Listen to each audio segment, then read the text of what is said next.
Is it working? Okay, hi guys, and welcome to another video with me. It's an interesting new intro over here, but yeah, today is Saturday, so for today I thought I was going to do like like a usual vlog, but since there's been like no interesting games or topics to discuss about, except for like the election, but I already discussed about that like 2 or 3 times.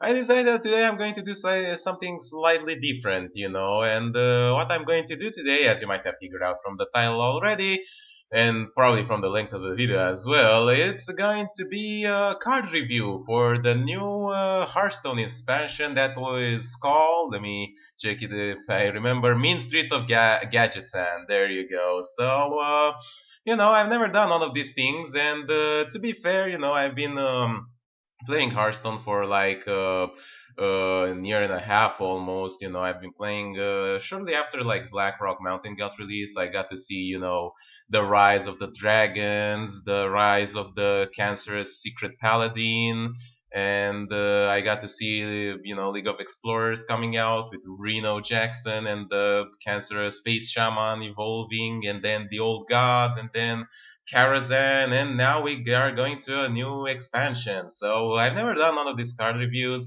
Obviously, I'm not like the best player out there or like the best, game theorist out there or anything like that.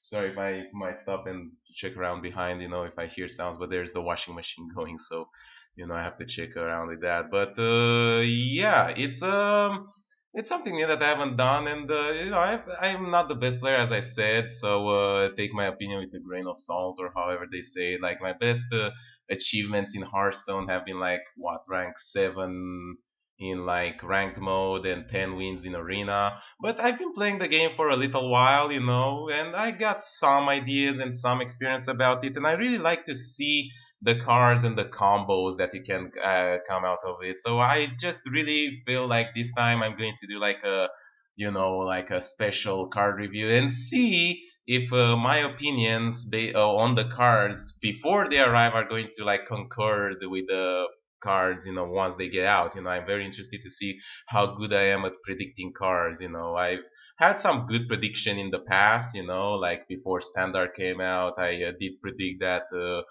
just with my friends that Shaman is going to remain a top tier deck, and it did. Uh, and Yeah, I can't remember much of anything else. I did think I said like Forbidden Healing is pretty strong, but maybe not enough. I can't remember off the top of my head around, but I'm going to, this time I'm going to have a video. So yeah, I'm going to also like, showcase the cards for those of you who missed. I have watched like a BlizzCon last night on the live stream, and yeah, the cards that I'm showing are from Hard Pawn, so you can also check them out yourselves in case you've missed the live stream. And we're gonna get them basically pretty much in order. I'm going to open them over here, but I'm also going to like put a picture of them on the side of the screen as I'm talking about them. So starting on right on ahead, I'm going to like take a stance so I can have like a space over here to put the card. All right, this looks pretty good. First card are 31 cards released out of the 132, so there's still some cards to be released. I think I can do like a review video like every week until the expansion comes out. Important to note, when this expansion comes out, the previous year is not going to be rolled out yet. The Blackrock Mountain, Blowy, and TGT. So this expansion will still have those cards. So there are some pre broken combos out there until the expansion of next year comes out, and then the standard cycle is going to get rotated, anything and everything like that. So for the first card, we've got the legendary for Druid, and this one is Kun, the Forgotten King. This one is a 10 mana 7/7, and you might say, oh my god, another like big minion that is too slow for the meta, and you might be almost right, but it has some very interesting effects.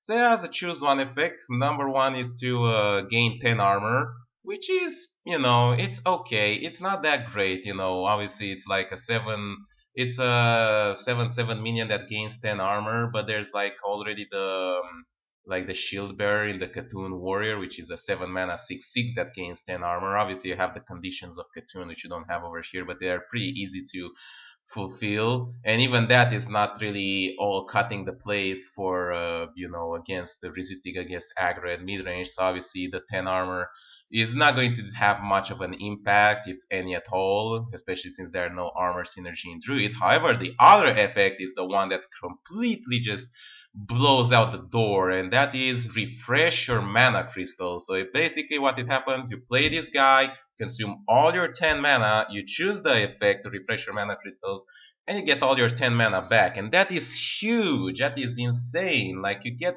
as many people have said, you basically get a 0 mana 7/7. And as people have talked about, have complained about think cards like Think From Below and Arcane Giant, most notably Amass, have complained about it. I am very sure that he's not going to enjoy another 0 mana card, because that is pretty much what this card is going to be. So what this card allows is for like a huge tempo swing on turn 10, similar to like Varian Rim.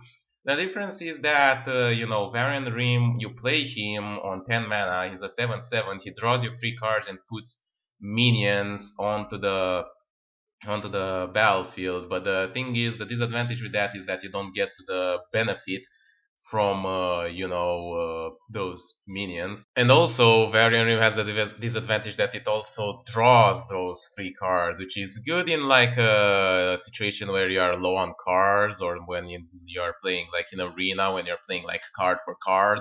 But it's not very good, with a regular control warrior, because it gets you deeper into fatigue. So that's my idea of it. Obviously, this card is just absolutely completely busted with the card, the other druid legendary Aviana, which just makes it absolutely insane. So for those few months left out of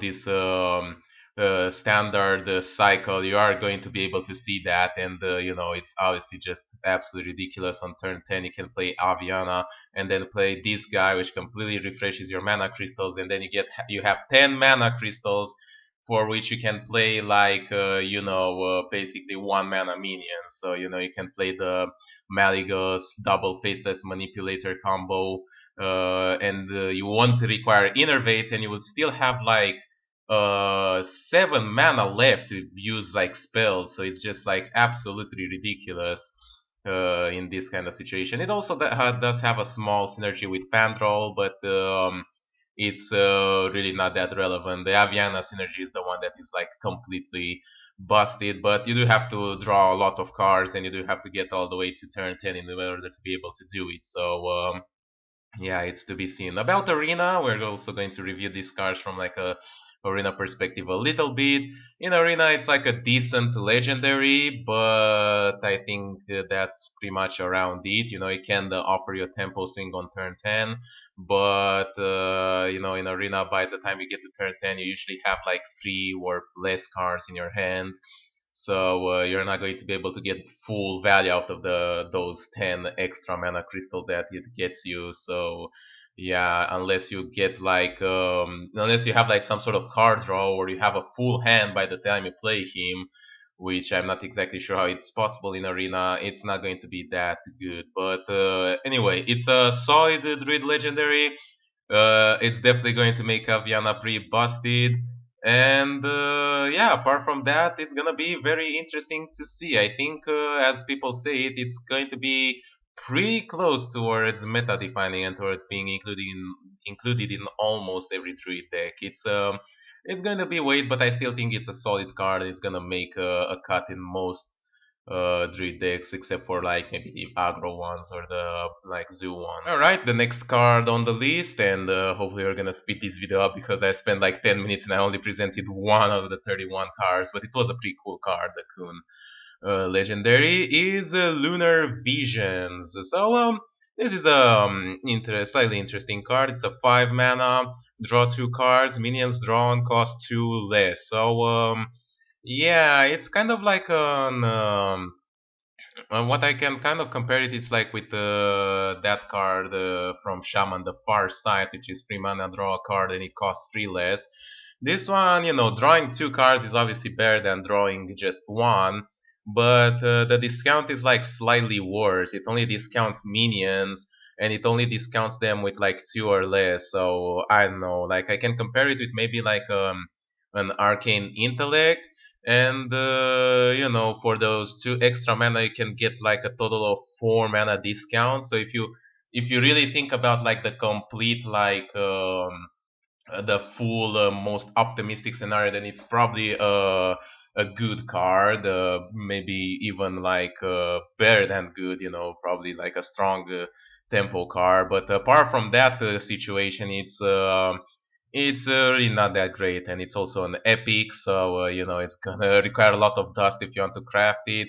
In arena is also not going to be that great. I mean, in arena there are more minions, so you are going to be actually more likely to draw those to get that discounted effect. But still, the 5 mana to draw 2 cards is pretty rough, and you really need to play things like on curve, and to just tempo out on your opponent, which I'm not sure that you can exactly do with this card. Plus, it's an epic, so you're not very likely to see this in arena. So yeah, it's probably maybe at the playable line, probably below that. I don't think it will see that much constructed,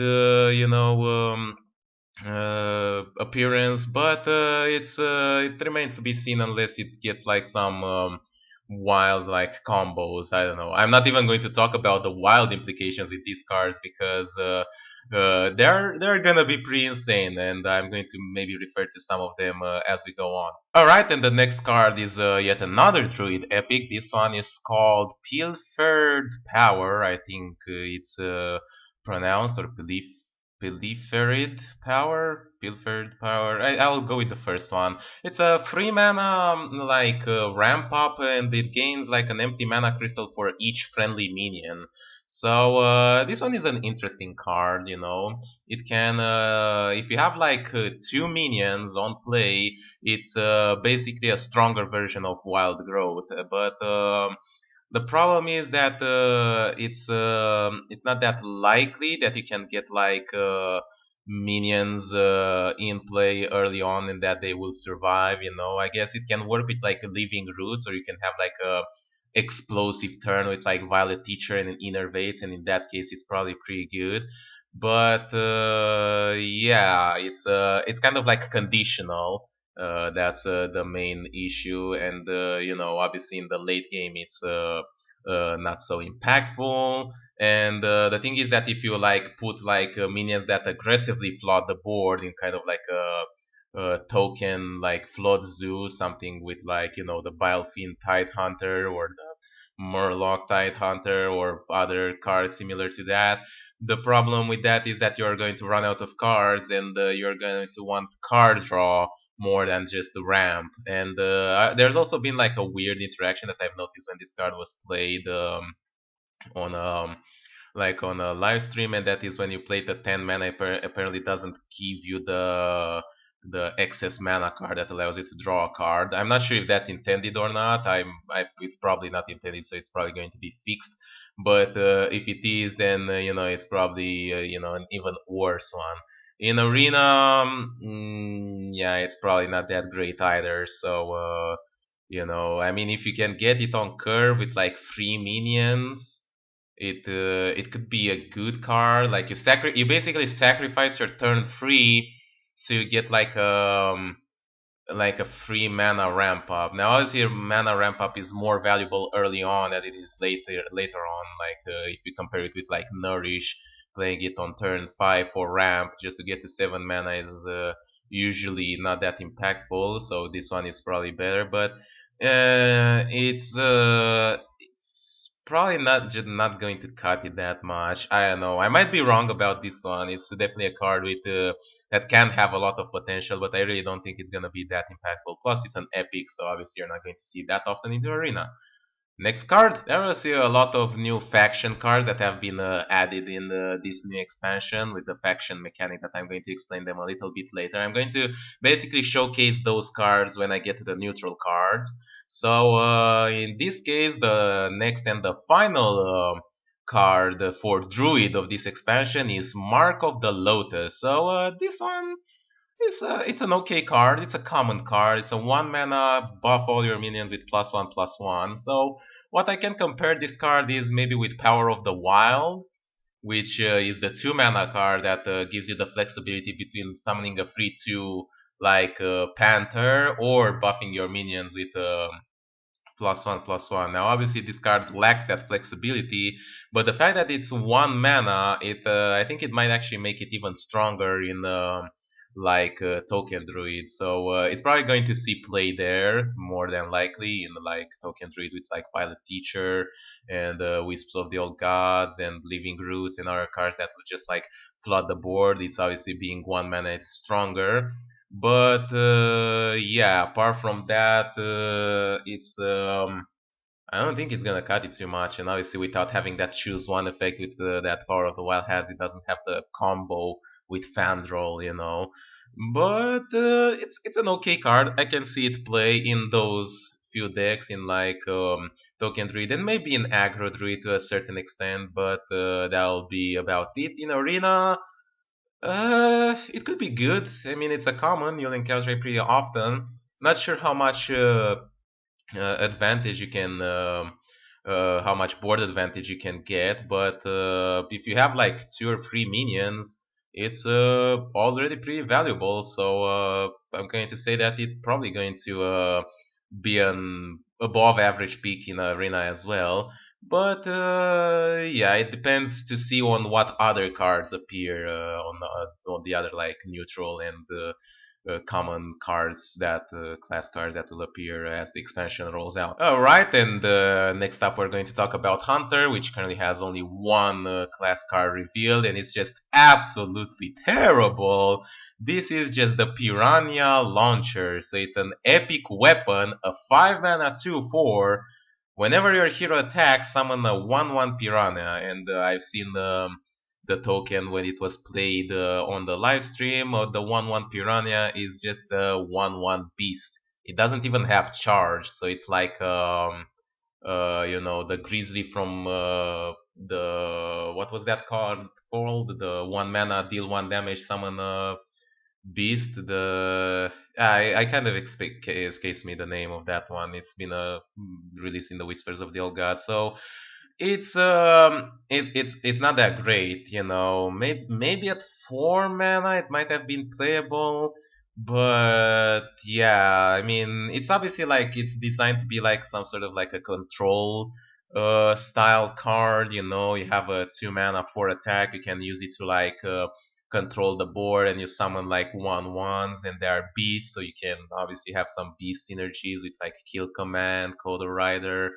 and the the one guy, I keep missing the name. The 4 mana 4/3 that buffs the beast with +2/+2. I just don't remember its name. It's such a common card. I let the dogs out. But yeah, it's but that's about it. And those synergies, I mean, you already have beasts, decent beasts in Beast Hunter, so I don't see why you would need this weapon. And it's just too expensive. I don't know. I've seen some comments saying that it's probably better than Tentacle for Arms, to which I maybe agree. But yeah, I'm going to say that this card is probably most worth it in the 100 dust that you get from it. You know, in arena, it's probably not going to be that good either. But it's an epic, so the chance that you actually get it is pretty small. So yeah, I really don't know what to say about this weapon unless there is some like weapon buffs or something that synergizes with summoning beasts. I mean, there's Starving Buzzard. I have seen people saying that it can work well with Starving Buzzard. You can play it, but Starving Buzzard is 5 mana. You need 10 mana to play Starving Buzzard and this weapon. Attack with this weapon to summon a Piranha that draws you one extra card. And that's about it. I mean, you're better off with Starving Buzzard and Unleash the Hounds, and guess what? Nobody plays that combo anymore. So this is kind of a disappointment. I don't know. Maybe there will be some sort of weird synergy with this weapon, but apart from that, it's just dusty. Next off, we have Mage. Mage also only has one card released so far, and that is the Manic Soulcaster. Now, this is a very cool card. It's a 3 mana free 4, so already like solid stats. The battle cry, choose a friendly minion, shuffle a copy into your deck. So this is very good. It does allow decks like Fatigue Mage that have been sort of struggling, that have been tried before, but they have really struggled with the idea of like actually playing at Fatigue. They have been tried with the animated armor, which allows it to take more fatigue damage, and with the cold lights. So yeah, it's kind of like you can basically play this on a cold light and like just how Rogue plays Gang Up and make some sort of like a meal fatigue mage. So yeah, it's pretty interesting. It's a card that basically creates value. So no matter what, it is a good card. The problem with this is probably it's that you're not going to get that much value out of it if you play it on curve. It's a 3 mana free 4, but that will mean that you'll have to shuffle like a 1 or a 2 drop into your deck, and the best that I can think of is probably Babbling Book, which can give you even more value. So yeah, it's not terrible, but yeah, you're going to be better off with keeping this in your hand and waiting to shuffle like a bigger minion into your deck. So it's a good card, in control and possibly fatigue mage. Tempo mage, it's probably not going to make it the cut, and I don't think so, unless like the meta really shifts towards the control and it needs it in order to like survive to create more value. And yeah, it's an epic, so you're not going to see it too often into arena. In arena, it's okay, once again, solid stats, and if you can get it on like any like sort of minion, it's probably going to be good enough. Yeah, arena games generally don't go towards fatigue, so you're not going to get the point where shuffling that extra copy into your deck is gonna be the thing that wins you the game. But it could be good. So I think it's a good card. It's a nice design, and I really like that cards like this do come out. I've always wanted to play more, fatigue decks. But that's about it. I don't know what to say. Good card, maybe strong card, probably in a lot of control decks and fatigue decks, and that's about it. Alright, and next on the list we have Paladin, which has quite a few more new cards over here, and this one is a legendary, another small legendary. It's the Wicker Flame Burn Bristle. It's an interesting card. It's a 3 mana 2/2 Taunt and Divine Shield. Damage dealt by this minion also heals your hero. So it's obviously a pretty much an anti-aggro, anti-zoo card. Kind of how I thought about this card is basically like one extra mana shielded minibot, and obviously shielded minibot was considered like pretty good. So having this card and just costing one extra mana is not that terrible. The problem is with the legendary tag, it's going to be very costly for those of you who don't have that much money or dust in order to obtain this card. And, the fact that it's a legendary means that you can only have one copy of it in your deck, so it's less likely that you're going to be able to draw it when you're facing like aggro or zoo decks. So that's the main issue that I have with this card. Obviously, like the taunt is and the divine shield is very strong at holding off aggression, and the fact that it heals your hero is obviously very advantageous, and it heals you with the damage dealt by this minion, which means two things. First off, that you can buff this minion with all the paladin buff cards, Blessing of Might, Blessing of Kings, Blessed Champion, or neutral cards like Abusive Sergeant, Dire Wolf Alpha, so you can buff this minion and it will heal you for more.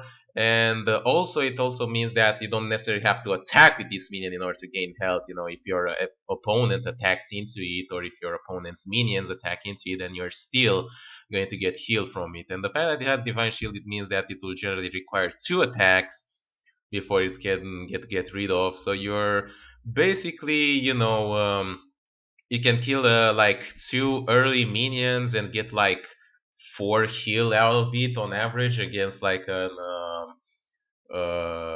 aggressive deck. So if you can buff it and keep it alive, then it's obviously a very strong card, and it is going to be like the bane of all the aggro and the Zoodex in control against control. It's eh, probably not that good. I mean, you can play it on turn 7 and buff it with Blessing of Kings, and it basically becomes like a mini Tyrion that heals you instead of like giving you the Ashbringer. But if you're playing against control, the opponent's rather likely going to have something to deal with it. A hard removal or a strong board clear, and even if it heals you for like 5 or 6 once, it's not going to be too much relevant. So good strong card against aggro and zoo. So people have complained and Blizzard have listened, but that's about it. And I'm not very sure about the legendary tag in arena. Once again, the legendary tag makes it like very unlikely to get it. And in arena, the tempo aspect of the game is way more relevant than the heal. So if you can get like buffs, if you can get an arena that has like buffs and like a very control style deck, then it can be good. Apart from that, it's just a worse version than Shielded Mini Boss. Next card up on Paladin, we have Small Time Recruit, another free mana spell that it draws free 1-cost minions from your deck. So obviously Blizzard is not going to fully ignore aggro and zoo, so they're still giving them tools to work around. So this guy is you can kind of compare with it like Divine Favor, which is considered a pretty strong card. It's also played like a double off in almost every aggressive and zoo-ish paladin deck. So this card is pretty similar. It kind of like guarantees the free draw, unlike Divine Favor, which if you get it in the late game, you might not get the full draw out of it, or you might not get draw at all if it's like the last card in your hand and your opponent doesn't have any cards in your hand. Or if you're an aggro deck playing against an aggro deck, again, the Divine Favor is not going to give you that much of an advantage. While this card does ensure that you draw at least 3 cards, provided that you have 3 1-cost cards into your deck. Now, just filling up your deck with 1-cost cards is not usually the best thing that you can do. You're eventually going to like fizzle out. This card will help you keep up afloat for 1 extra turn, maybe. So yeah, I could see it played in aggro decks, but that's pretty much about it. It's not going to be absolutely. It's going to be absolutely completely garbage in anything past that, like mid range or combo or control. And it's an epic card, so you're not going to see that much in arena either. And it's not that you can get many 1-drops in arena anyway. So yeah, a solid card for aggro and zoo. Not much else to say about it. Pretty less relevant in other cases. It's also an extra card that you can discover with every night, so it reduces the chance to like discover the anything is possible with every night, and just like completely steamroll your opponent. And it's an extra card that you can get from like Jewel Scarab and I guess Grand Crusader. So there might be a small like nerf to those cards, but I think we are getting a little bit off track with those. The next one on the list is a pretty cool, pretty little interesting card. We have a 1-mana card, so it synergizes the card we have previously mentioned. Is the Mean Street Marshal, a 1-mana 1/2 epic Death Rattle. If this minion has 2 or more attack, draw a card. So it's basically it's a 1 mana minion which if it gets buffed by literally anything, like even with the Direwolf Alpha, it can get to 2 attack. Not to mention with like Abusive Sergeant or Blessing of Might. It basically cycled itself out. So it's a cool card. It can obviously see a lot of utility in like a zoo-ish kind of paladin. You can make a very efficient trade with it, and you get an extra card. And plus, it's 1 mana, so it synergizes with the previous card that I have mentioned, the small-time recruit. And yeah, I guess it's pretty okay. It's a death rattle, so you don't necessarily have to attack with it. I mean, if your opponent kills it while it has 2 or more attack, you're still going to get the extra card. So what can I compare it with? Like maybe the novice engineer, or maybe the loot hoarder. It's like a 2 mana 2/1 that guarantee you draws the card. Now this is a 1 mana 1/2. So on stats they're similar, but it's 1 less mana, but it has the condition to have 2 attack. But that condition is pretty easily fulfilled. So yeah, I think it's a good card in those style of like early aggression minion trading based decks. Absolute garbage in control decks and arena. You're less likely to find that many buff cards in arena and draw them consistently. So in arena, I also don't think it's gonna be that good. It's probably going to be just below average. That's if you even get to see it, because once again, it's an epic card. So a lot of like high rarity cards released so far, which is gonna hurt your wallet pretty badly. But yeah, that's my 2 cent on it. It does also synergize with Hobgoblin pretty well if you're thinking about playing on the wild and the previous card as well.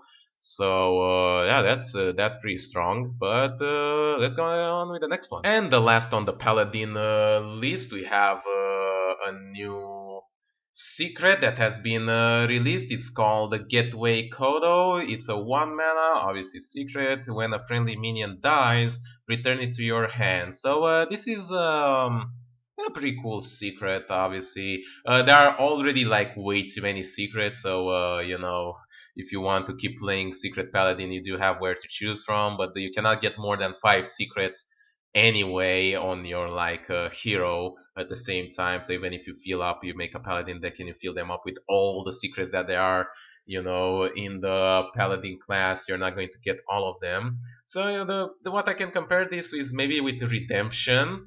And the redemption does have the advantage that you get the minion back on the board and you don't have to pay for it. It does resurrect it to 1 health, but if it's like a minion that has a strong death rattle or a strong effect, like shielded minibot or like piloted shredder or like Tyrion or like Cairn, then that's obviously pretty solid.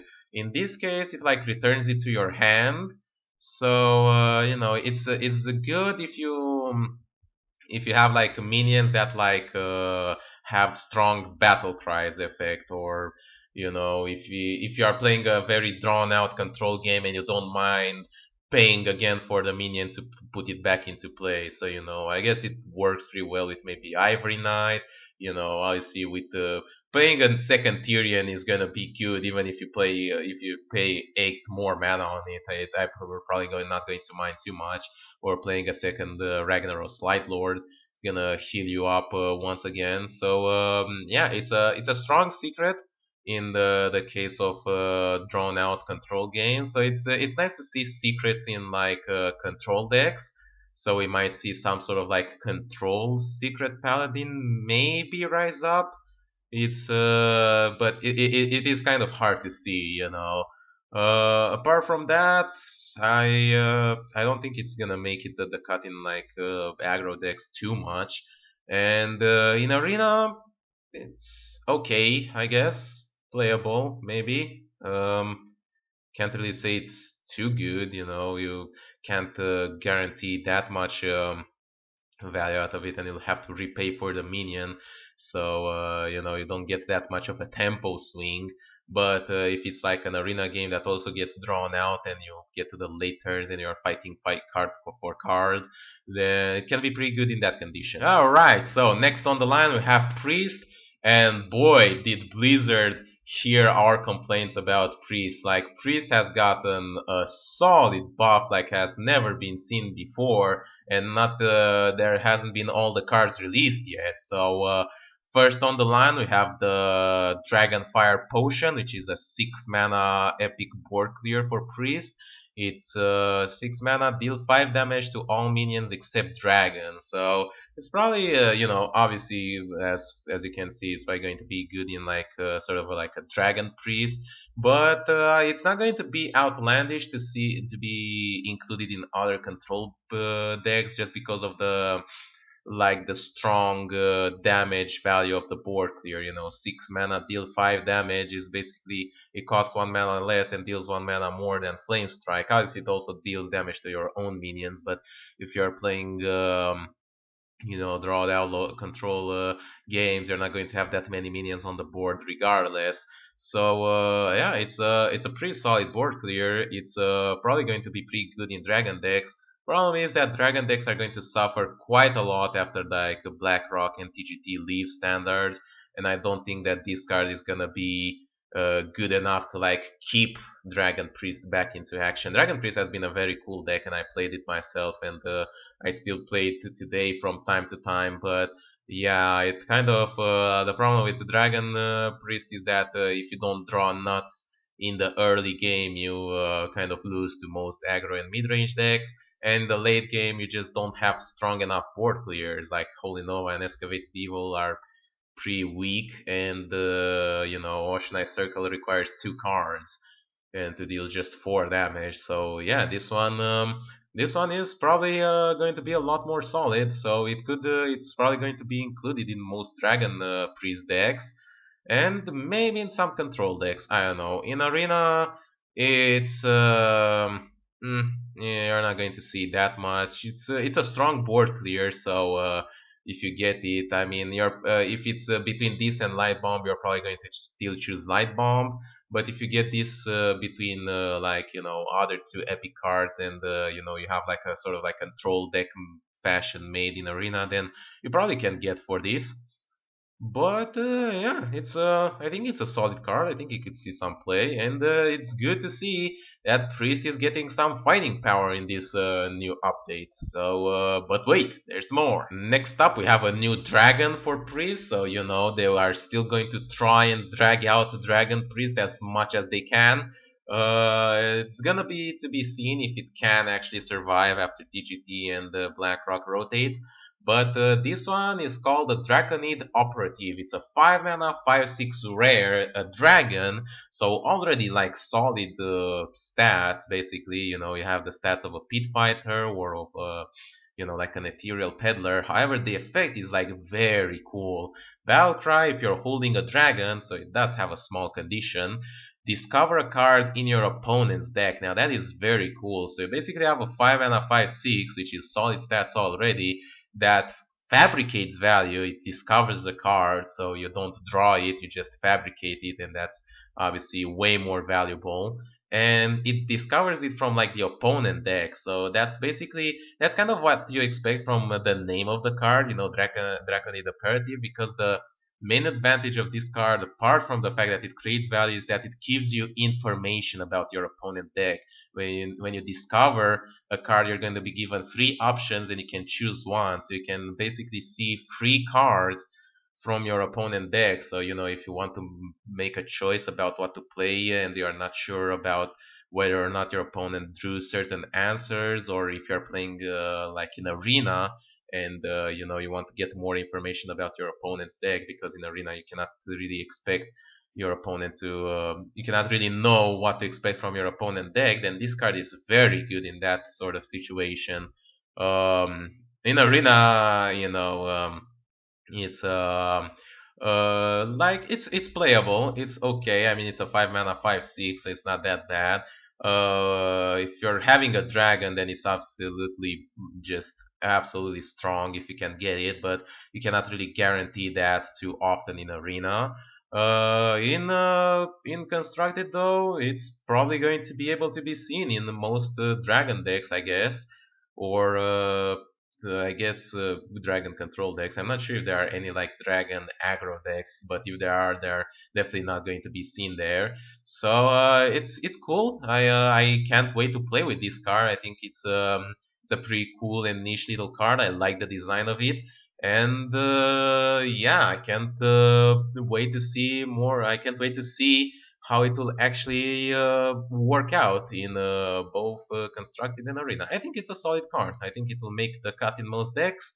Not game breaking or meta defining or anything like that, but definitely, above playable. Now, another card that we have here for Priest, and this is a card that I absolutely love, and I've been kind of advocating for a card like this for like absolutely forever, is the Pin Size Potion, a 1 mana rare spell, give all enemy minions -3 attack this turn only. So this is a very cool spell, it finally makes Shadow Word Horror a playable card. Shadow Word Horror, the 4 mana rare card that destroy all minions with 2 or less attack, which has never seen any play since its release. With Pin Size Potion, this might make a new stronger board clear for Priest than anything that it currently has. I think it's probably going to be stronger than Oceanite Circle and even then Dragonfire Potion for most parts. With the -3 attack, you basically can kill all the minions that have 5 or less attacks with the Shadow Word Horror combo. So yeah, it's and you can get it off with just 5 mana. It does require 2 cards, but with just 5 mana, it's pretty cheap combo to get it off, and you can kill a lot of minions. And because it destroys the minions, the Shadow of Horror, that means that you don't give the opponent additional value from cards like, Imp Gang Boss or cards like Acolyte of Pain, so I see better than that. Also, for those of you who remember Wild and Shrink Master, if you still hold on to your Ysera, you better play it as much as you have time, because once this card comes out, Cabal Shadow Priest is gonna come right back in, and you better be sure that your minions are not going to stay on your board for much longer. Yeah, it's obviously going to go around in that. Now, whether it's worth it to play like this spell just to steal 1 minion with Cabal Shadow Priest is debatable, if it's like good enough, but it's definitely going to happen, and it's definitely going to be a cool combo with Shadow or Horror. And yeah, it's also very important is that it's very cheap, and it only affects enemy minions as well. The card that I was thinking about was like something that would affect all minions, so it had like a little bit of a drawback.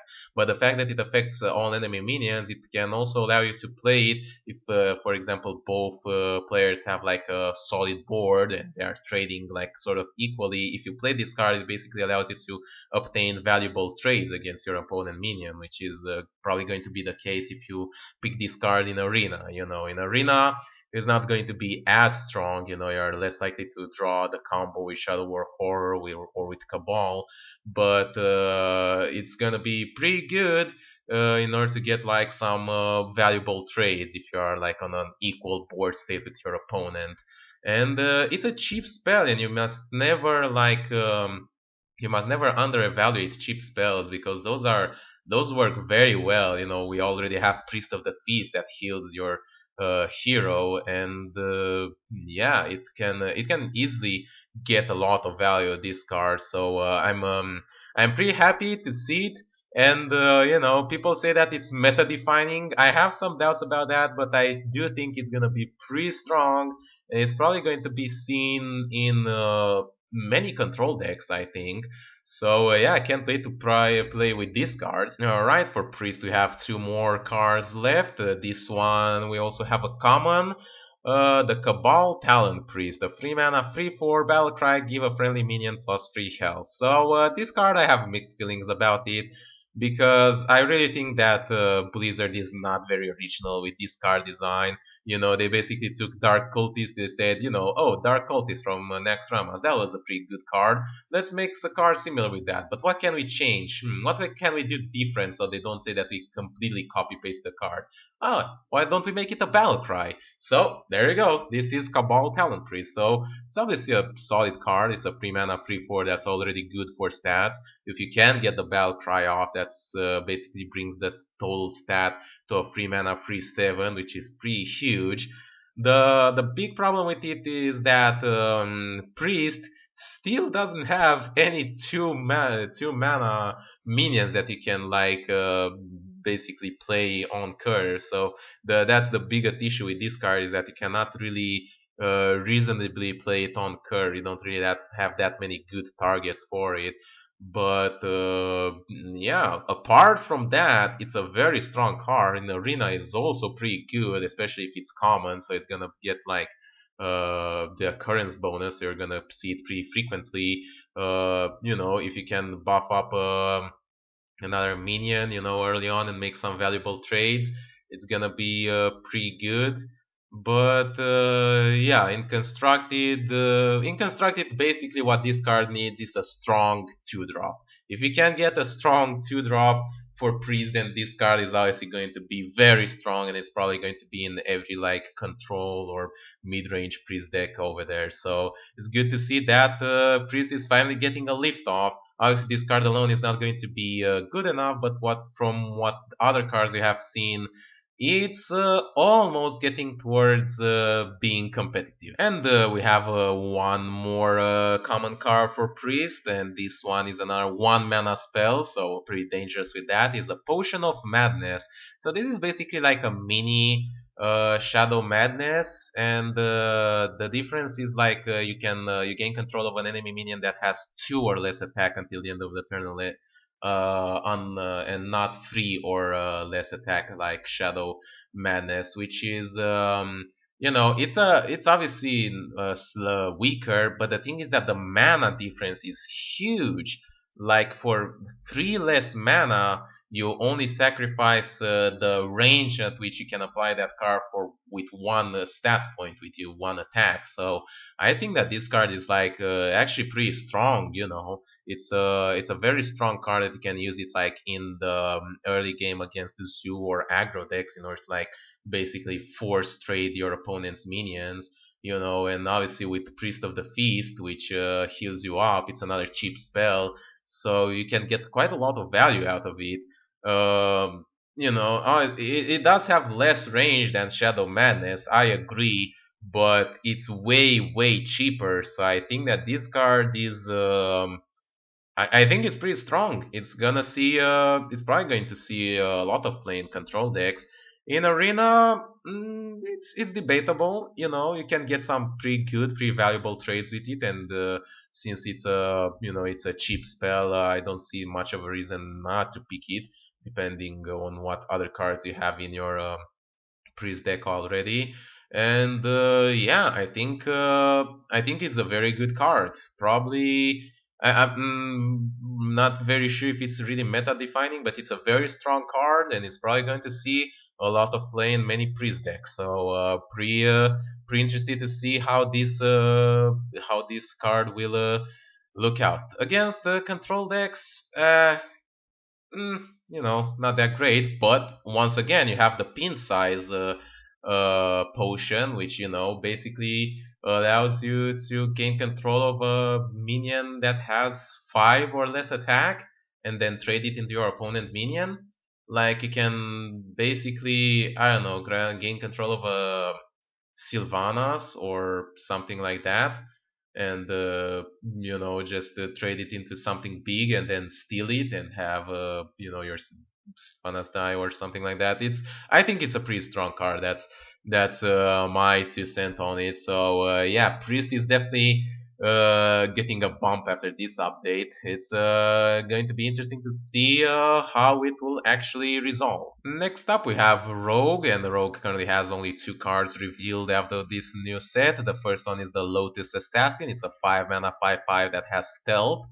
So that's basically a Stranglethorn Tiger right there. However, when this enemy minion kills an enemy, it gains stealth. So it's basically one level over Stranglethorn Tiger, and that is actually very cool. It's a very interesting mechanic that I have seen it discussed in card other like card design websites, and it's pretty interesting because it allows you to like make multiple trades, so you can kill an enemy minion, it goes back into stealth, and you can kill like one more. It depends on whether or not you have like a heal for it. You can like keep doing this for way more trades. You can obtain a lot of valuable trades.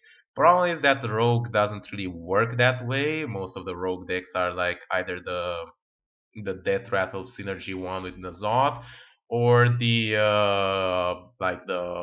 what you call it, the Miracle one with either Maligos or with Leroy and Cold Blood. So this card doesn't really work in either of them. I'm not sure if there's gonna be a control rogue coming out there anytime soon, but if there is, this card can and probably will make the cut into it. In arena, it can also be a pretty good card. You can definitely make some valuable trades, and that's very important in arena. But it's an epic card, so it's probably not going to be seen too often, and it's probably going to have a lot of competition with other like strong epic cards. So it's remained to be seen. It's definitely playable, but I think it's maybe a bit slow, and it just doesn't have the deck to work with currently. So yeah. Next up, and moving along, we have the Counterfeit Coin. This one is very interesting card. It's a 0 mana rare card that gains 1 mana crystal this turn only. So it's a directly worse version than Innervate. It's a Innervate that only gives you 1 mana. However, considering like a Rogue and Miracle Rogue, it's gonna be very strong in those decks. But there's also a lot of debates about this card, because you do have to sacrifice a deck slot in order to have this card into it. So is it worth to have a 0 mana spell that gives you 1 mana crystal? Most of the time it is, because you can basically use it for like combos very effectively, and obviously for Gadgetzan. So you can basically, what you can do is turn one coin, counterfeit coin, and play a Van Cleef for 6/6, and the turn one 6/6. That's pretty strong right there. So yeah, I'm not so sure about it. So it's probably going to be pretty strong in those kind of decks, but it remains to be seen if it's really worth it to sacrifice a deck slot in order to get this card. It is strong. It's pretty valuable, but it's kind of on the limit. In arena, I don't think it's gonna be that strong. In arena, um, it's very hard to get additional value, and you also have less access to combo cards. If you do have a deck with multiple combo cards, then you can obviously get this card. It's not going to be too bad. But apart from that, I think there are better options on the rare slot in arena to pick. In constructed, it might see play, it might be good, but it remains to be seen just how good it is. For Shaman and Warlock, we currently don't have any cards, and this is kind of interesting because Shaman and Warlock, like the Zoo and the aggro decks, have been complained a lot about in the past. But it's not fair to just leave them without any cards. So they will get some cards eventually, but they will have to be very careful what kind of cards give them that are not going to be too strong in the already broken mid-range deck. So we're gonna pass straight on to Warrior, which currently only has one card released, and this is a very weird one. It's a 1 mana spell. I know a guy, and it's a 1 mana common spell that discovers a taunt minion. So yeah, Blizzard just cannot give up on Taunt Warrior, and it's kind of sad because I think it's cool. I would really love to see like a actual Taunt Warrior with like actual proper Taunt synergy. But the cards that have Taunt synergy are just like so weak and so unplayable. I mean, you have only have like King's Defender and Bolster, which are just like so situational, and they're only good if you are already in an advantageous situation. So yeah, obviously this card it's um it's not that great. I mean, it's a discover mechanic, so it doesn't allow you to like discover like some strong taunt minions from other classes, like Tyrion, for example. And I don't think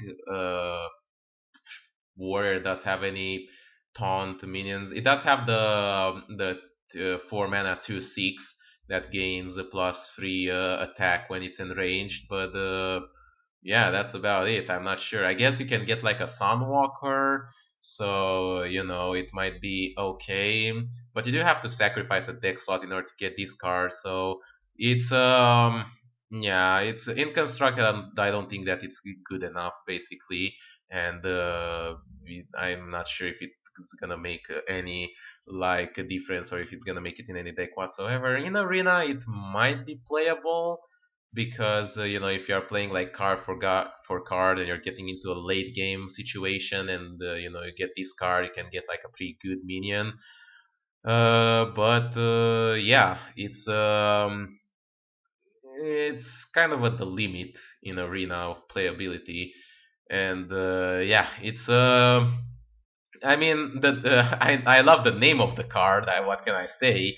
And the like the image of the card, but apart from that, it's probably pretty garbage. So I don't think this card will see much play, and it's unfortunate. I would have really loved to see a Taunt Warrior at some point, but it seems that we're probably going to wait another expansion until that becomes a thing. Alright, and this has been all like the class cards. So yeah, we only have the neutral cards and the faction cards. So we're going to go ahead and start with the faction cards first because they are very cool and very interesting. So in this new expansion, there are going to be 3 new factions that there are cards that can only be included into like certain like classes, and there are 3 faction and each faction can only be included in 3 classes, so basically that way you have all the 9 classes covered. And yeah, each there's currently like 4 faction cards released so far, and they are pretty interesting. So first off, we have Lotus Agent for Druid, which is a 5 and a 5/3 that discovers a Druid, Rogue, or Shaman card.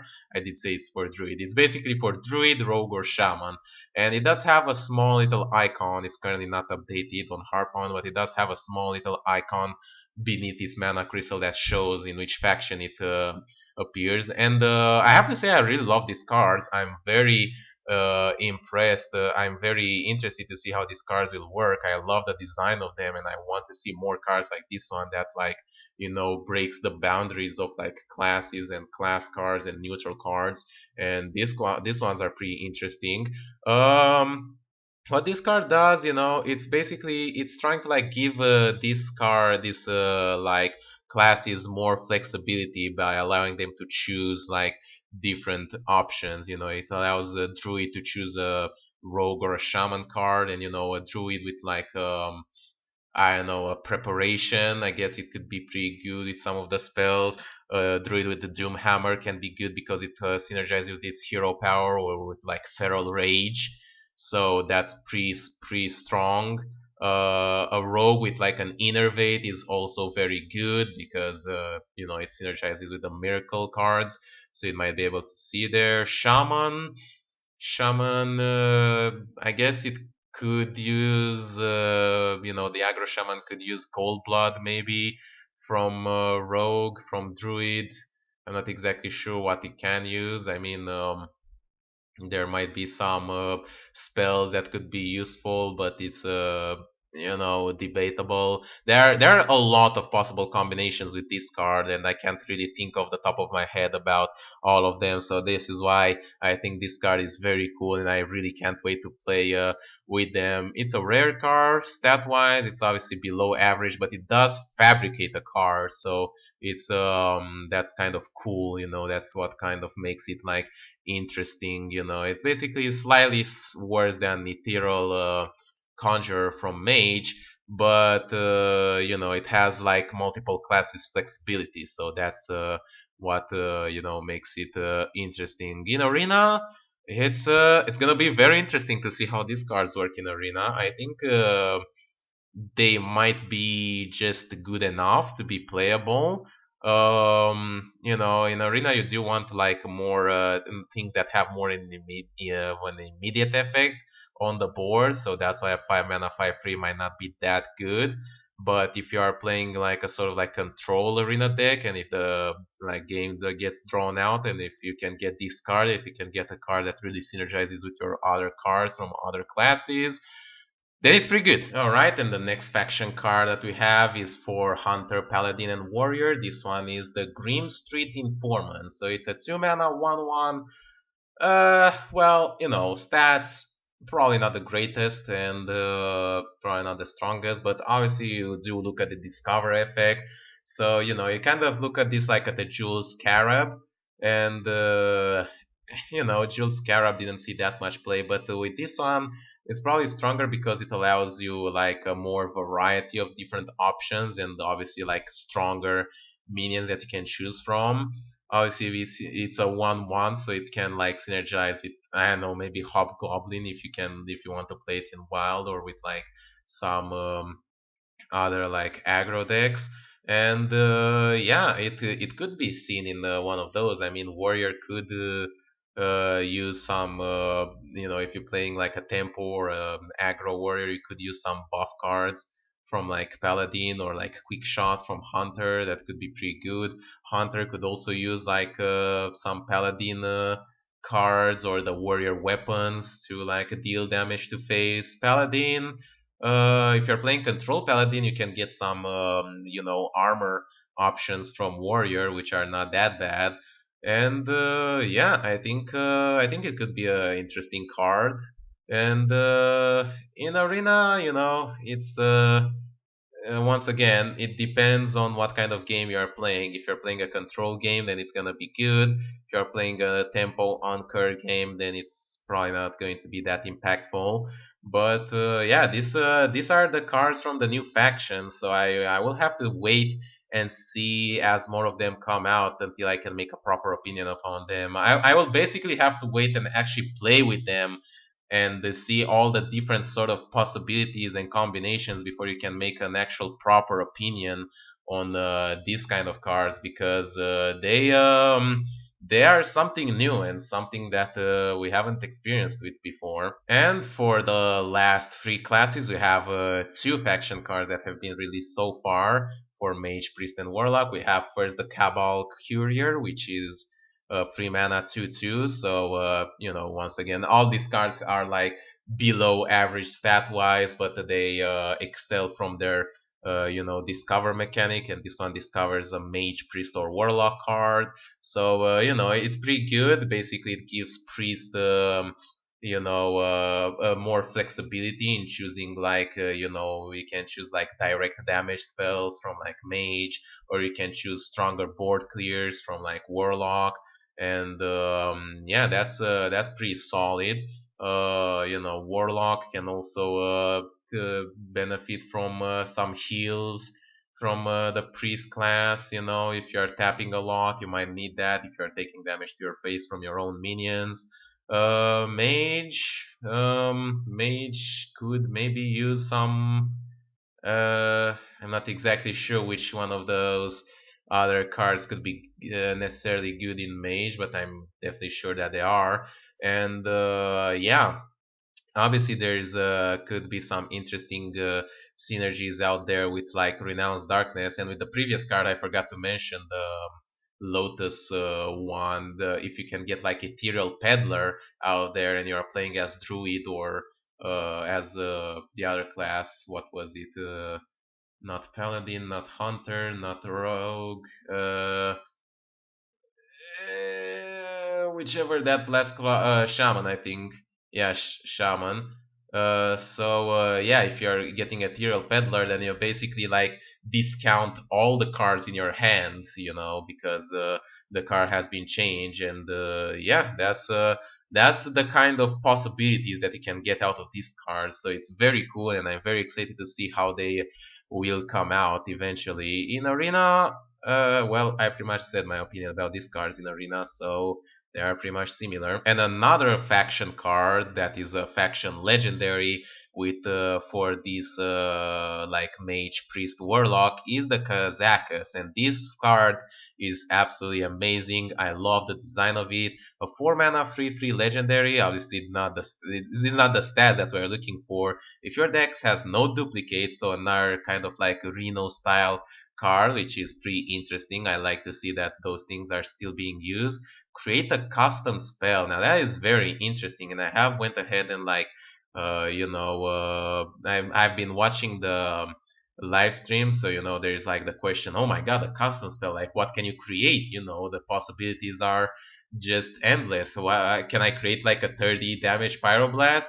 No, it's not really that overpowered, but it's very, very strong because it allows you the flexibility of creating a spell that has a pretty strong effect. So, I have seen the live stream, so I have some possibilities. I have I'm going to show you like the possibilities that can come out with these cards. So basically, when you play it, first you get to choose from three options. So it's still like a discover mechanic how much you want the cost of the potion to be. You can get like a one mana cost potion if you want to, like, if you're playing against an aggro deck and you want like a cheap potion that you can get it out there. You can get like a 5 mana cost potion, or you can get like a 10 mana cost potion, and then you can choose from free effects twice about what that potion is going to do, and those effects are going to be scaled to the mana cost that you have chosen. So as you can see from over here,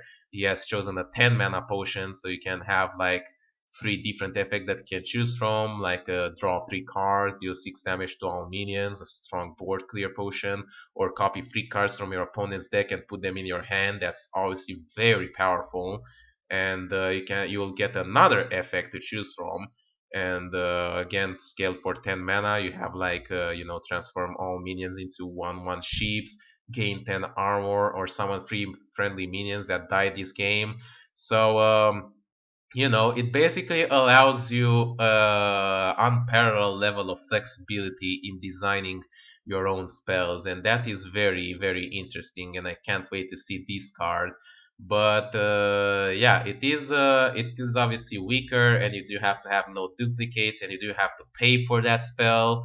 So there's gonna be a lot of decision involved, and a lot of like calculation that you need to be done about what is most valuable at the right moment at the right time. But it's a very cool card, and I really like the concept of it, and I hope that more cards like this do come out.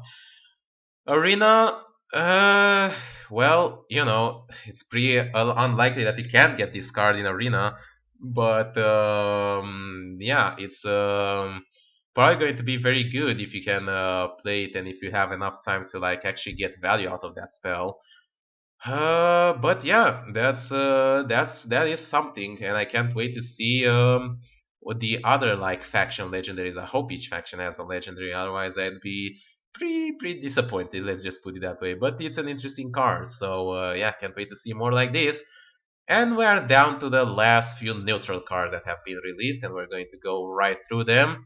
God damn, this is gonna be a very long video, so I'm very sorry about that. Right, first off, we have Finja, the Flying Star, so it's another legendary Murloc. It's a 5 mana 2/4 that is obviously not the best stats that I've seen out there, and it's a stealth, so that's a little bit better. Whenever this attacks and kills a minion, summon 2 Murlocs from your deck. So this is kind of interesting. It's a very slow card that allows you to get more value out of your deck like if it manages to attack and kill minions. So it's interesting. It's an interesting card, but I don't think it's really that strong. It really depends, like what Murlocs you get out of your deck. And it's also, I've seen another similar card with this on the pirate one, and it's very interesting to see. I need more clarification upon these cards from like Blizzard, because I'm not sure those two cards that it summons from your deck, if they summon them permanently or if they summon a copy of it, or if they if it still works if you don't have any cards left, or if you have only one card, or if you have them in your hand. Probably if they have it in your hand they won't work, but I'm not sure if they get them out of your deck like permanently, if it literally draws them out of your deck, kind of like how Death Lord used to do in Next Ramas, then it's kind of like you're basically sacrificing deck size and getting closer to fatigue, but in order to like sustain a stronger board. But yeah, and once again, the card itself is not that strong, so it's very weird. I guess it's just on the brink of being playable. You're gonna have to think like a very sort of like a weird, complicated Murloc synergy deck that in order to make this card work. But hey, it's good to see more, more tribe cards out there. This is something that Blizzard hasn't really been working on too much.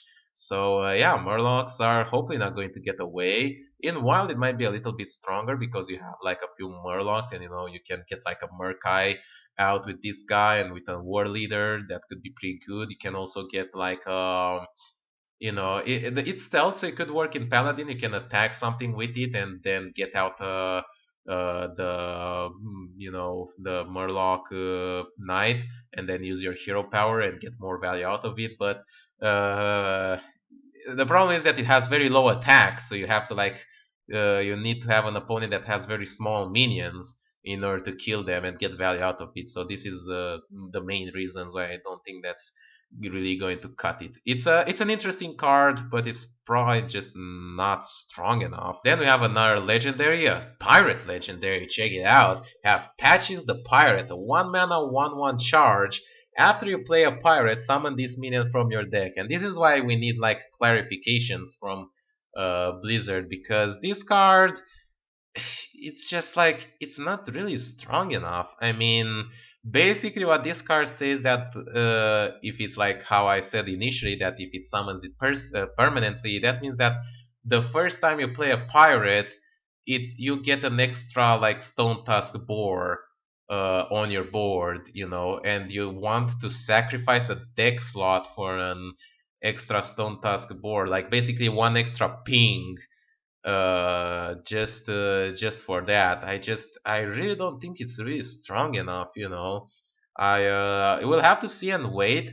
If it summons a copy of it, then maybe it will be good. Every time you play a pirate, you get like an extra ping ability that might be, almost good enough to compensate for the deck slot. And if we get some new like pirate buffing cards, then maybe it's gonna be better. Obviously, it synergizes with like ship's cannon if you are playing on wild, but yeah, it's the synergies are just very limited, and this is very disappointing because I really liked pirates and I very much wanted to see like a proper like a playable pirate deck, but it just with cards like this it just doesn't get out there. They're just not strong enough. And yeah, in arena it's gonna be even worse. I mean, you know it's not only that, but it's also another like what do you call it, it's another like weak legendary to get like from Confessor Palatress is just like absolute garbage. So I guess it's a nerf to that, or a nerf to like Golden Monkey as well. And yeah, you're less likely to get pirates anyway, so just getting a 1 mana 1/1 that could have charge and be brought out if you have a pirate and you play it before you draw it, it's not that good. It's not a good. Sorry, I don't think this card will cut it. Next up, we have the Wind Up Burglebot. Now, this one is an interesting one. You have a new mech, so good to see that mechs don't completely go out, but they still have been pretty much out of the scene since Goblins versus Gnomes. But I don't know, maybe it could be more playable in the wild format. It's a 6 mana epic 5/5. Whenever this attacks a minion and survives, draw a card. So yeah, this is a pretty interesting card. You know, it pretty much it allows you to like keep up afloat. You know, you attack, kill a minion, draw a card, attack, kill a minion, draw a card. So you know, it's pretty interesting in that regard. But I think it's like kind of slow. So yeah, I don't think it's just like strong enough for like constructed. It's pretty slow. It's a 6 mana 5/5. So you know, I mean, in wild, if you can get it out a little bit earlier with like Mech Warper, if you can get it on like turn 5, and then you know you can maybe get some extra cards out of it. But yeah, it's really not that good. And in arena, it's also not that good in arena either because the stats just don't cut up for it. You know, I mean, it's pretty good. You might get like one, maybe two draws out of it. It must attack a minion and survive, so it basically must attack a smaller minion, and yeah, it's pretty limited. So yeah, I think it's kind of like a below average card. It could be good in like very certain specific circumstances, but it's probably not going to see that much play, and it's an epic card, so I say you save your dust for something else. Up next, we have a very cool, interesting new card. Is a card that I'm more excited about than the previous free neutral cards. This is the Fell Orc Soulfind, a 3 mana, 3/7. Those are like amazing stats already. At the start of your turn, deal 2 damage to this minion. So this is a pretty cool card, and I could see it playable as people have already said in Priest. And yeah, it's pretty good in there because it can be used for control pretty much. And unlike the other card, the Injured Blade Master, you take the minion takes damage at the start of your turn. So the first time you put it on, it will be 3/7, and even in your opponent turn, it will be 3/7, and only in your next turn is going to get to a 3/5, and even then, it's still better than 3 mana. And yeah, that's why it's pretty good. Now, obviously, you know, as turns get on, you know, it will keep getting damaged, and if you're playing with any other card class than priest, you're probably going to lose it eventually. So it's not going to be that good. But if you can get like 3 or 4 trades out of it, then you know, I say you can get it. You can get pretty much good value out of it. It works with Purify as well. If we are ever going to see a Purified deck that is viable, you know, you basically get a you play 5 mana to get a permanent 3/7 that sticks to the board, and you draw a card. Uh, Almost, I don't know, but yeah, I guess it just works better with the other priest card that buffs, you know, the health. You can coin this one out and play the Cabal, whatever it's called, and buff it to like 10 attack, 10 health, and basically you can trade with it 5 turns without healing it. And yeah, it's pretty good. It's probably going to see play in like Control Priest, but yeah, that's about it. And in Arena, it's um it's an okay card, maybe playable, but there might be better cards out there. I don't know. Could do something. It depends on you know, how many buff or heal cards you have. It might also be playable in Paladin, you know, because you can buff it with like Blessing of Kings or something like that. Or it can also give it Divine Shield, and it should technically nullify the damage. So yeah, it might work with that. But yeah, apart from Priest and Paladin, it's probably not going to be Control Priest and Paladin is probably not going to see that much play. Another cool and interesting card on the list, another neutral card, is the Big Time Racketeer, and it is a very interesting card. Actually, it's a 6 mana 1/1. This is, but wait, there's more. It summons a 6/6 ogre, so that is pretty cool because it basically brings up the total stats to like a 7/7. And yeah, that's pretty solid. I mean, it's stronger than the basic six drop that we have, the Boulder Fist or Ogre, which is a 6 mana 6/7. Although technically speaking, the Boulder Fist Ogre would trade equally with this card and would kill both of them before dying. So in this case, you can kind of think of it that is like it's a pretty balanced card. So that's pretty interesting, but it does have a lot of like implications, a lot of possible synergies, and that's the thing that you have to look out for, because obviously with like Bran, you can get it out on turn 9 and it summons two 6/6 ogres, and that's a lot of board presence out of the sudden that very few classes can properly deal with it. If you are playing shaman, you can also evolve them and get like two. Basically get like free 7 drops. You also evolve the 1/1 into a 7 drop, which is pretty huge. So that's also something that you can look out for. And yeah, it does have a lot of potential synergies. It also nerfs other cards, like it nerfs 6 mana spells with like summoning portal or with like staff of the guardian. It also nerfs the moonglade portal, which has been pretty much like the strongest portal after firelands portal. You summon a 6 drop and you heal for 6, and it's basically a 6 heal for free, and the 6 drops are usually pretty good. There are a lot of like very strong 6 drops, and yeah, this kind of nerfs it. But this also puts up the problem that I've been thinking about and I really dislike about Blizzard, is that they are sacrificing like game consistency for like statistical consistency. And basically, if you are going to play like Moonglade Portal over like 1,000 matches, then you're gonna get like a pre-statistical average result. You're healing for 6 and you get like an on average like a 5/5 5/6 minions. So in that case, it's a pretty good, pretty balanced, pretty average card. However, in a game by game basis, if you're going to play a Moonglade Portal, heal for 6 and get a 1/1, you're gonna be a pretty unhappy little guy. So yeah, that this is an interesting debate that we can go on forever. So yeah, I don't know. It's an interesting card. I can't wait to see in what decks it's gonna be used, and it could make a cut in arena. I think it's pretty okay in arena as well.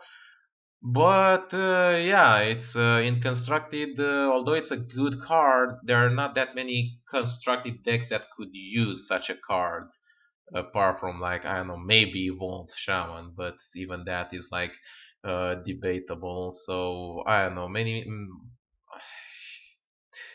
I don't know. And obviously, if you get the discard out through like effects with like Yasharaj, I mean Isharj, or like Death Lord, or other kinds of cards like that, then once again, it's not going to be that great.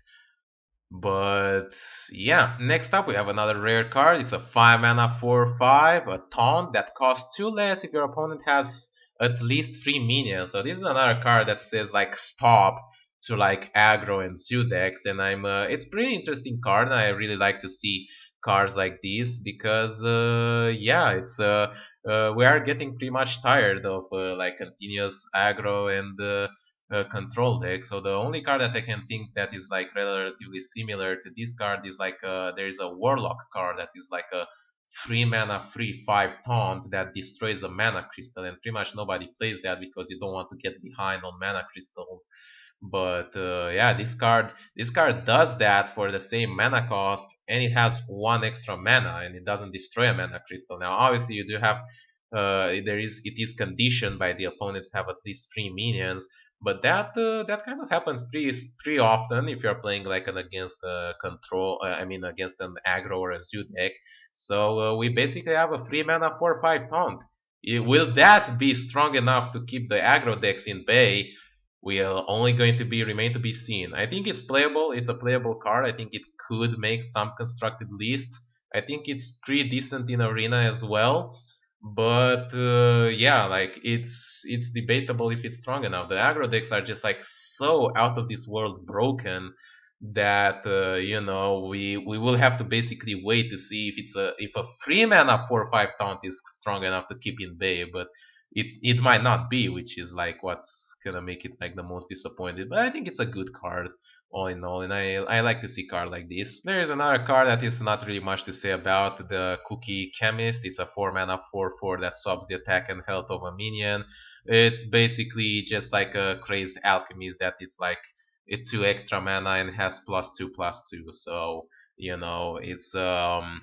it's not very original, not very interesting. You already have Crazed Alchemist, and it's interesting because it's a common card, while Crazed Alchemist is a rare card. So in case you are a new player and you don't have Crazed Alchemist and you want to have an effect like that one, you can get this card because it's cheaper to obtain because it's a common.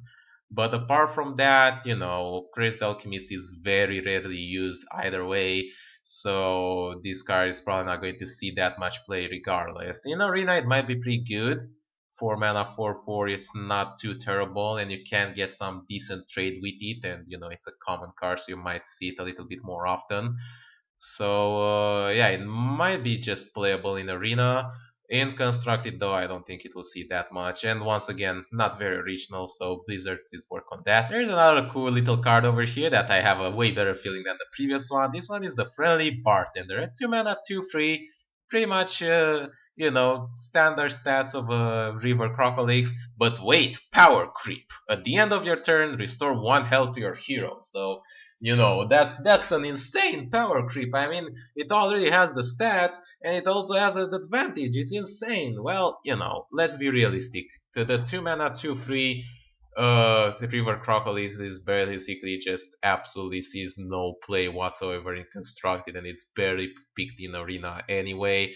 There is the Flame Juggler, which is slightly better and has seen some Constructed play, and that's due to his like way stronger advantage of Battle Cry, that it deals 1 damage to a random minion. This one, it kind of works the same as the Flame Juggler, only that it heals your hero. However, I mean, many people say that it's a good card. It's good against aggro. It's good against the zoo. It's good. It's a good 2-drop that also heals you. You should play it in almost all control decks. It's the problem is that it's just not good enough. I mean, the 2 mana 2/3, you're rarely going to see it played anyway. So and the extra health that it gives to your hero, it really doesn't make that much difference. What you want is like things that trade well on the board, or like clear the board, or like do favorable trades, or things that heal your hero for way more than just 1 health. So yeah, this card, it's not going to cut it. It's gonna be okay in Arena, I guess, because it's another like early minion that you can pick, a 2 mana 2/3, and I guess you can get 1 extra value out of the a little bit of extra value out of the heal. And sometimes arena matches do get to the point where even 1 hit point matters. So in this case, the friendly bartender is right on time to like give you the helping hand. But yeah, that's about it. So I think it's a pretty much like a average or below average card. Maybe it will see some constructed play in like the early, stages when the decks are not yet refined. It might be seen a little bit more often in arena, but that's about it. And finally, the last card, which is a little bit stronger than the last one, and this is a card that it might see a little bit more play, is the Mistress of Mixtures. This one is a 1 mana 2/2. Obviously not as strong as the Zombie Chow. Death Rattle restore 4 health to both players. So this is a pretty good like card for like control decks and against aggro decks. A 1 mana 2/2 is pretty solid. There is the Enchanted Raven that the Druid has, and that is pretty good.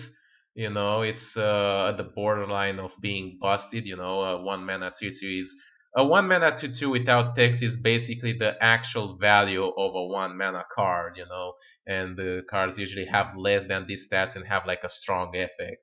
So yeah, 1 mana 2/2, it's okay, but that extra stat that the Zombie Chow has is what really makes it very interesting. However, the fact that it restores health to you is what makes it like a little bit stronger, because it can make like one or two valuable trades and then it restores health to you, kind of like refreshment vendor. And since you're playing a control deck, you don't care too much about the health restored to your enemy. Additionally, you can also use it with like Ocean Eye maybe, or with like Embrace Darkness, and you can damage the enemy. But the problem is that it also damages you. So unlike Zombie Chow, it's not the advantage that you deal damage to your enemy if you manage to keep it alive until turn 4 or something. So yeah, it might see some play in control decks, kind of like Priest, I think. It might be good in there. Maybe in, I don't know, Paladin, Warrior, Warlock to some limited extent. I don't know, could be. And yeah, it's a cool card design. I really like this kind of cards. It might be just good enough to be playable in control decks, and maybe okay enough to play in I don't know, in arena. It's kind of on the limit on arena because I guess health doesn't matter that much. So it's important to have the board, but with the 2/2, you don't make that much valuable trade. It's just like at the limit of being a good card. But it's an interesting card, and I can see some value out of it. And yeah. This has been all the cards. Holy shit, this has been a long video, but hey, I hope you guys enjoyed watching. I'm gonna make a video every week from now on, reviewing every single card that will come out. And it's gonna be interesting once this expansion actually comes out to see whether or not my predictions are gonna come out true. So, to wrap up a very interesting arena that brings up a very cool and interesting new mechanics. It seems that they're trying to push it for control decks, but that has been said in the previous expansion as well, and it seems that it didn't really come true, and the aggro decks and mid-range decks still dominated it. Very cool new mechanics, very strong new priest cards, and I can appreciate that. And yeah, we can only see what the future awaits. See you guys next time. Bye bye.